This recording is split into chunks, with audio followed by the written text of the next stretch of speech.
MRO office ప్రాంగణంలో పిచ్చి చెట్లు మొలిచినా అధికారులు పట్టించుకోవట్లేదని వాపోతున్నారు. నెల్లూరు జిల్లా మనుబోలు తహసీల్దార్ కార్యాలయ ప్రాంగణంలో గత కొద్ది రోజులుగా పిచ్చి చెట్లు మొలిచి ఉన్నా అధికారులు మాత్రం పట్టించుకోవడం లేదంటూ విమర్శలు వినిపిస్తున్నాయి.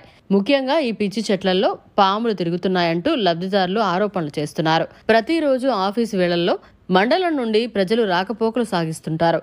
ఈ నేపథ్యంలో విషపురుగుల కాటుకు గురైతే ఎవరు బాధ్యత వహిస్తారంటూ ప్రశ్నిస్తున్నారు. కార్యాలయాల వద్ద పర్యావరణం పచ్చదనం లేకపోతే ఎలా అంటూ విమర్శలు కురిపిస్తున్నారు. నెలల తరబడి వదిలేయడంతో విచ్చలవిడిగా మొలిచి పెద్దవై ప్రజలకు ఇబ్బందిగా మారిందని వాపోతున్నారు.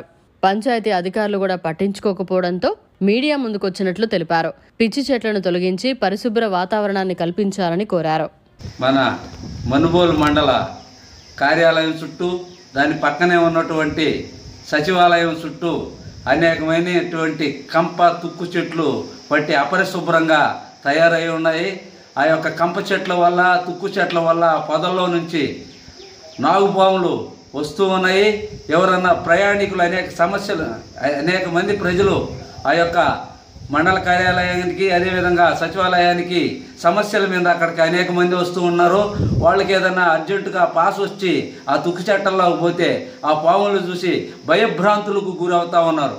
అందుకని చెప్పేసి అధికారులు ఇప్పటికైనా స్పందించి ఆ యొక్క కంపు చెట్లు తుక్కు చెట్లు తొలగించి మండల కార్యాలయం చుట్టూ శుభ్రపరచాలని, ఆ యొక్క వాతావరణం ఆహ్లాదకరంగా ఉండే విధంగా అధికారులు చర్యలు చేపట్టాలని చెప్పేసి ఈ సందర్భంగా కోరుకుంటున్నాం.